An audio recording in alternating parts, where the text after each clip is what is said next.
கோலி talk Kollywood news.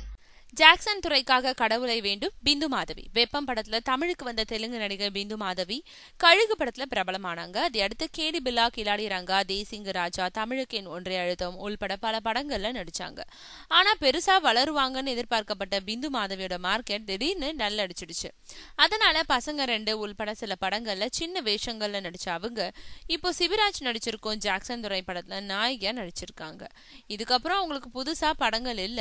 மேலும் நாய்கள் ஜாக்கிரதை ஹிட்டுக்கு பிறகு சிவராஜ் நாயகனா நடிக்கும் இந்த படத்துல பிந்து மாதவிக்கு வெயிட்டான வேஷமா. அதனால ஜூன் 17ஆம் தேதி திரைக்கு வரும் இந்த படத்தை பெருசா எதிர்பார்த்து காத்துக்கிட்டு இருக்காங்க அவங்க. அதோட அவங்க சான்ஸ் கேட்ட சில டைரக்டர்களும் ஜாக்சன் துரை படத்தோட ரிசல்ட் நல்லா இருந்தா அவங்களுக்கு புதிய பட வாய்ப்பு தர்றதா சொல்லியிருக்காங்களா.